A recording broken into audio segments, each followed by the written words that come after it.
Assalamualaikum warahmatullahi wabarakatuh. Halo anak-anak, selamat siang. Bagaimana kabarnya? Ya, alhamdulillah baik ya.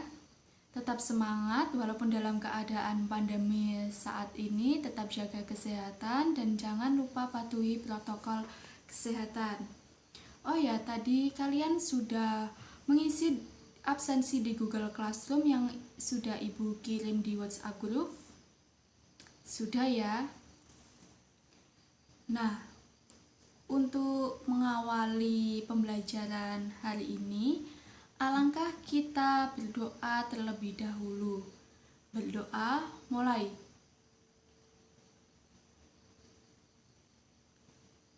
Berdoa selesai. Nah, anak-anak, apakah kalian tahu hari ini kita membahas apa?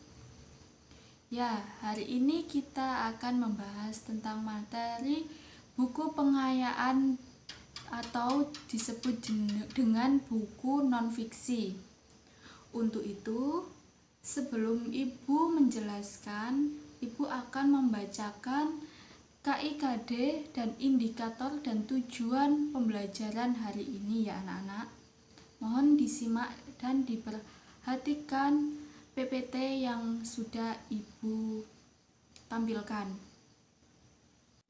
Nah, kompetensi dasar yang pertama yaitu 3.7 yang mengidentifikasi butir-butir penting dari satu buku pengayaan yang sudah dibahas. Yang kedua, 4.7 yaitu menyusun laporan butir-butir penting dari satu buku pengayaan atau non-fiksi. Sedangkan indikator yang nanti akan kita bahas yaitu 1. Mengungkapkan butir-butir penting dari satu buku pengayaan. Yang kedua, menyusun laporan hasil kerja kelompok dengan mempertimbangkan nilai-nilai yang terkandung di dalamnya. Yang ketiga yaitu menyusun rancangan laporan butir-butir penting dari satu buku pengayaan. Yang keempat, mengembangkan laporan dan butir-butir penting dari satu buku pengayaan. Selanjutnya yaitu tujuan dari pembelajaran. Tujuan pembelajaran hari ini yaitu mengungkapkan butir-butir penting dari satu buku pengayaan, menyusun rancangan laporan butir-butir penting dari satu buku pengayaan, dan mengembangkan laporan butir penting dari satu buku pengayaan. Nah, itu tadi tujuan dari pembelajaran kita hari ini ya anak-anak. Langsung saja ya anak-anak, kita bahas materi hari ini tentang buku pengayaan atau buku non-fiksi. Ada yang tahu apa itu buku pengayaan atau buku non-fiksi? Iya, benar. Buku pengayaan adalah buku yang digunakan sebagai rujukan standar mata pelajaran tertentu. Buku pengayaan atau buku non-fiksi berisi wawasan ilmu pengetahuan yang sangat berguna untuk menambah pengetahuan tentang berbagai hal. Contoh buku pengayaan biasanya berisi tentang kesehatan, teknologi, pertanian, pendidikan, perkebunan, komputer, dan kepribadian. Buku pengayaan disajikan dengan bahasa yang ringan, komunikatif, sehingga isinya mudah dipahami oleh pembaca. Adapun golongan buku non-fiksi yaitu 1. Materi yang berisi pengetahuan. Buku pengetahuan biasanya buku yang memuat materi yang dapat memperkaya penguasaan ilmu pengetahuan, teknologi, seni, dan menambah kekayaan wawasan akademik pembacanya. Sedangkan buku pengayaan keterampilan adalah buku yang memuat materi yang dapat memperkaya penguasaan keterampilan di bidang tertentu. Contohnya apa? Yaitu contoh membuat kerajinan tangan, contoh membuat mesin tetes, atau yang lain. Yang terakhir yaitu buku pengayaan kepribadian, yaitu buku yang memuat tentang materi yang dapat memperkaya kepribadian atau pengalaman batin seseorang. Contoh buku kepribadian itu apa aja? Salah satunya yaitu buku yang berjudul Yang Layar Kembang karya Sutan Takdir Ali Syabana. Terus ada lagi Berprestasi Tanpa Narkoba. Nah, itu adalah contoh dari buku kepribadian. Selanjutnya yaitu golongan buku pengayaan tentang penyajian, yaitu ada dua. Yang pertama ilmiah atau buku non-fiksi, yang kedua yaitu non-ilmiah yang artinya buku fiksi. Selanjutnya yaitu materi tentang karakteristik buku pengayaan, ada 5. Yang pertama yaitu materi dapat bersifat kenyataan atau rekaan. Yang kedua, pengembangan materi tidak terkait langsung dengan kurikulum atau kerangka dasarnya. Yang ketiga yaitu materi disajikan secara populer atau teknik lain yang inovatif atau yang lebih inovatif ya tekniknya. Yang keempat yaitu penyajian materi dapat berbentuk deskripsi, eksposisi, argumen, narasi, puisi, dialog, atau menggunakan penyajian gambar. Itu bisa juga ya. Yang terakhir yaitu penggunaan media bahasa atau gambar dilakukan secara inovatif dan kreatif. Selanjutnya yaitu ciri-ciri buku pengayaan. Yang pertama yaitu materi atau isi buku bersifat kenyataan, berarti harus bersifat nyata. Yang kedua, pengembangan isi tulisan tidak terikat pada kurikulum. Jadi, isi dalam buku pengayaan itu tidak terikat pada kurikulum. Yang ketiga, pengembangan materi bertumpu pada perkembangan ilmu yang terkait. Yang keempat, yaitu bentuk penyajian berupa deskripsi dan dapat disertai gambar. Berarti isi buku itu boleh dikasih gambar, dikasih penjelasan apa yang ada di gambar itu. Yang terakhir yaitu penyajian isi buku dilakukan secara populer. Itu tadi yaitu ciri-ciri dari buku pengayaan. Materi selanjutnya yaitu butir-butir penting buku pengayaan atau buku non-fiksi. Yang pertama yaitu nama pengarang. Di buku sudah jelas ya ada nama pengarang. Yang kedua, judul buku. Yang ketiga, tahun terbit. Jelas ada tahun terbitnya. Keempat, nama penerbit. Yang kelima, daftar isi. Di buku biasanya juga ada daftar isinya, biasanya juga tidak ada ya. Langsung ke materi. Terus daftar lampiran. Jika ada daftar lampiran nanti dicantumkan. Terus isi buku. Yang kedelapan, ringkasan buku. Yang kesembilan, ada keunggulan buku. Di buku itu pasti ada keunggulannya, entah itu menarik atau bacaannya di dalam buku itu mudah dipahami atau sebagainya. Nah, biasanya kalau ada keunggulan berarti ada kelemahan. Kelemahannya buku itu apa aja? Biasanya ada bacaan yang kurang menarik atau apa ya. Yang ke-11 ada kesimpulan. Nanti kalau kita membuat laporan pasti ada kesimpulannya. Ke-12 daftar pustaka, ke-13 lampiran-lampiran jika ada. Selanjutnya yaitu ringkasan isi dari butir-butir penting buku pengayaan. Ada apa aja? Mencatat butir-butir pokok teks yang telah ditemukan. Jadi kita mencatat butir-butir yang telah ditemukan di dalam buku non-fiksi kalian. Mengurutkan butir-butir pokok agar terpadu. Jadi kita urutkan butir-butir pokok. Jangan meloncat-loncat ya. Habis dari judul terus langsung ke isi, itu jangan. Yang ketiga, menulis butir-butir pokok menjadi kalimat-kalimat yang mudah dipahami.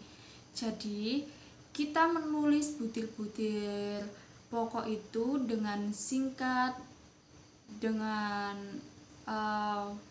materi yang sudah kalian baca langsung kita pahami, dan kita tulis dengan singkat dan jelas materi pokoknya. Yang terakhir yaitu menyatukan kalimat-kalimat agar menjadi utuh. Jadi kita menyatukan kalimat-kalimat yang tadi kalian cari materi pokoknya dari buku tersebut, langsung kita satukan menjadi satu, menjadi ringkasan. Materi selanjutnya yaitu langkah-langkah membuat laporan membaca buku pengayaan. Yang pertama yaitu membuat format laporan, mengidentifikasi butir-butir penting buku pengayaan terlebih dahulu. Jadi kita nanti membuat format terlebih dahulu. Nanti ibu ada contohnya cara membuat format buku laporan buku pengayaan ini. Yang kedua, mulailah mengisi identitas buku pengayaan tersebut. Nanti kalian menulis identitas buku pengayaan itu apa aja. Yang ketiga, bacalah sekilas dari daftar isi buku pengayaan tersebut untuk mengetahui pembahasan dan subbab pembahasan yang terdapat di dalamnya. Jadi sebelum kita mengerjakan, kalian harus melihat dulu daftar isinya terlebih dahulu. Apa aja subbab-subbab yang ada dalam bacaan nanti. Nah, nanti itu kalian tulis. Yang keempat, bacalah materi pada setiap bab dan rumuskan menggunakan bahasamu sendiri pada format laporan. Jadi kalian harus membaca tiap bab yang ada di buku non-fiksi kalian. Habis itu kalian meringkas materi yang ada di buku tersebut. Kalian cari materi-materi pokoknya saja, langsung ditulis di format laporan kalian dengan bahasa kalian sendiri ya. Nah, ini ada contoh format laporan membaca buku pengayaan. Yang pertama yaitu judul buku. Kalian harus menulis judul bukunya terlebih dahulu. Kedua, nama pengarang. Yang ketiga, penerbit dan tahun terbitnya. Itu harus wajib ya. Terus jenis bukunya pasti, kan materi sekarang yaitu buku non-fiksi. Jadi jenis bukunya nanti ditulis dengan jenis buku non-fiksi atau buku pengayaan. Terus halaman buku dimulai dari biasanya I1 sampai I1 sampai I9, angka Romawi itu ya. Terus maksudnya itu angka Romawi 1 sampai 9 biasanya kan gitu. Terus halaman nomor itu dimulai biasanya dari mulai subbab materi pertama lah, itu nanti berapa halaman biasanya kan gitu, nanti ditulis di halaman buku. Terus ini ada kolom yang terdiri dari nomor, bab, isi buku, kelebihan, kelemahan. Nah, nomor ini nomor ya biasa ya 1, 2, 3, 4. Terus bab yang ada di buku itu apa aja? Bab itu maksudnya bab 1 ditulis bab 2, bab 3, bab 4 dan seterusnya. Terus isi buku di bab 1 itu apa aja, materinya tentang apa aja, nanti dimasukkan di situ, diringkas dengan bahasa kalian sendiri. Terus ada kelebihan dari buku itu apa aja dan kelemahan dari buku itu apa aja. Nah, di sini ada contoh dari laporan membaca buku pengayaan yang berjudul Aneka Kreasi Kerajinan Bambu dengan nama pengarang Norbertus Kaleka, nama penerbit, tahun terbit Arsita tahun 2014, jenis buku pengayaan atau non-fiksi, jumlah halaman buku ada 112. Nah, di halaman buku biasa ditulis cuma halaman 120 halaman bisa, jadi nggak usah angka Romawi, itu nggak apa-apa. Nah, di sini ringkasan awalnya yaitu Indonesia merupakan negara bambu.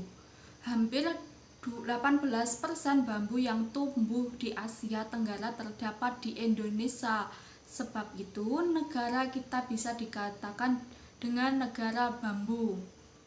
Itulah salah satu kutipan dalam buku non-fiksi yang memaparkan kelebihan di Indonesia. Buku ini terdiri dari 7 bagian. Di dalamnya memuat berbagai sajian, panduan, petunjuk teknik, pembuatan kerajinan berbahan dasar bambu, serta kisah sukses dari pengusaha industri berbahan bambu. Buku ini tersaji dalam 7 bagian yang lengkap. Buku ini tersaji dalam 7 bagian yang lengkap secara garis besar. Tujuan ke-7 bagian ini tersebut mencakup. Nah, ini adalah deskripsi sebelum kita menentukan laporan yang ada di kolom-kolom tadi. Bab buku Aneka Kreasi Kerajinan Bambu ini membahas 7 bagian atau 7 bab ya anak-anak. Yang pertama yaitu memilih bambu untuk kerajinan. Di bab 1, materi pokok yang dibahas yaitu sifat fisika dan kimia bambu. Mengawetkan bambu untuk kerajinan. Yang kedua, kerajinan miniatur dari bambu. Warung HIK atau angkringan, bahan dan alat, cara membuat miniatur warung desa, gerobak mie ayam, miniatur ATM, miniatur rumah desa. Bab ketiga, kerajinan akar bambu. Di situ cara membuatnya yaitu ragam kreasi kerajinan dari akar bambu. Yang bab keempat membahas kerajinan anyaman bambu. Di bab 4 ini membahas tentang teknik menganyam, cara menganyam, menyiapkan bahan, menganyam ilatan bambu, ragam produk aksesoris, dan cenderamata dari anyaman bambu.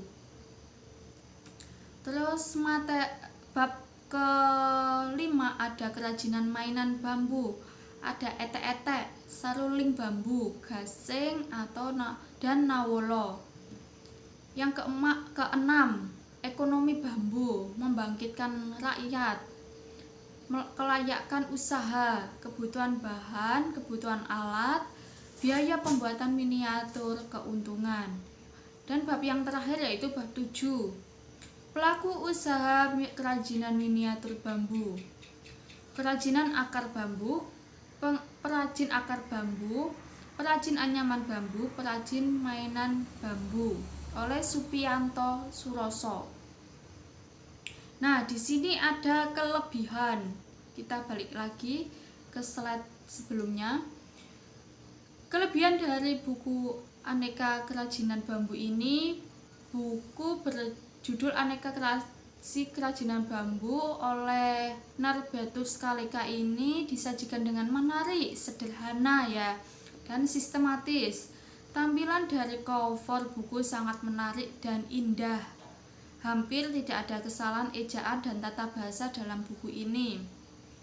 Bahasa dalam buku ini juga tidak banyak menggunakan bahasa asing sehingga memudahkan para pembaca.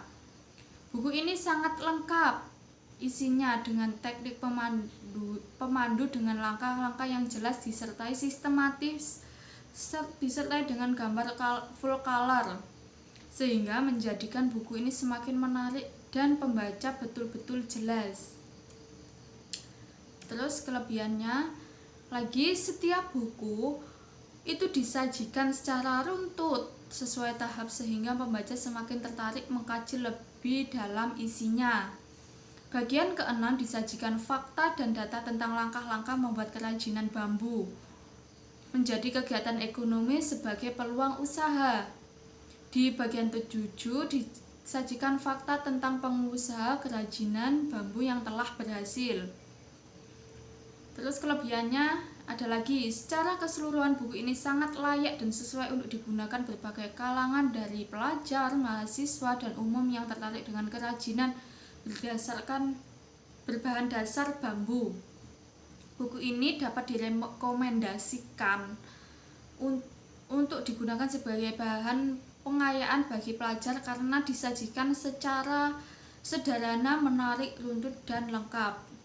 Nah, itu tadi kelebihan dari buku yang berjudul Aneka Kreasi Kerajinan Bambu. Selanjutnya ada kelemahan dari buku ini, yaitu buku ini juga memiliki beberapa kelemahan. Antaranya buku ini tidak dilengkapi dengan glosarium yang menjelaskan istilah atau kosakata yang sulit terdapat dalam buku ini. Dalam buku ini juga tidak terdapat bagian indeks yang memudahkan pembaca untuk menemukan informasi yang merujuk ke halaman buku yang secara cepat. Secara fisik sangat disayangkan karena buku ini menggunakan kertas CD yang tipis sehingga teks dan gambar yang menarik terlihat tembus di halaman sebaliknya. Nah, itu tadi penjelasan materi tentang buku pengayaan atau buku non-fiksi dari Ibu ya. Dan di sini Ibu ada tugas untuk kalian, yaitu tugas kelompok dan individu. Tugas yang pertama yaitu untuk kelompok, carilah buku non-fiksi, kemudian identifikasi butir-butir penting dalam buku tersebut. Nah, hasil dari identifikasi nanti dipresentasikan melalui WhatsApp group. Nah, untuk kelompoknya masing-masing 2 orang dan Ibu sudah membagi kelompoknya masing-masing. Dan Ibu sudah mengeser di grup WhatsApp. Untuk tugas individu kalian, yaitu tugas 2 ini, susunlah laporan butir-butir penting dari satu buku pengayaan. Buatlah laporan butir-butir penting dari satu buku pengayaan dengan baik dan benar. Dan tugas ini nanti dikirim di Google Classroom. Nah, jadi kalian nanti membuat laporan butir-butir penting dari buku pengayaan. Jadi kalian harus cari buku pengayaan ya, buku non-fiksi. Nanti dikirim di Google Classroom minggu depan. Nah, waktu hampir habis. Ibu akan mengulas sedikit tentang materi hari ini, bahwa buku pengayaan adalah buku yang digunakan untuk rujukan standar pada mata pelajaran tertentu. Dan di buku non-fiksi ini ada golongan tentang buku pengayaan, yaitu pengetahuan. Yang materi ada pengetahuan, keterampilan, dan kepribadian. Sedangkan di penyajian ada buku ilmiah atau bisa disebut dengan buku non-fiksi. Terus ada buku non-ilmiah atau buku fiksi. Nah, itu tadi ulasan sedikit tentang buku pengayaan dari Ibu. Waktu hampir habis, Ibu akan akhiri pembelajaran hari ini. Apabila ada yang kurang jelas tentang materi hari ini, kalian bisa menanyakan melalui WhatsApp group. Untuk itu Ibu akhiri, tapi sebelum itu kita berdoa terlebih dahulu. Berdoa, mulai. Doa selesai. Baik anak-anak, apabila Ibu ada salah kata dalam pengucapan, Ibu mohon maaf sebesar-besarnya. Wassalamualaikum warahmatullahi wabarakatuh.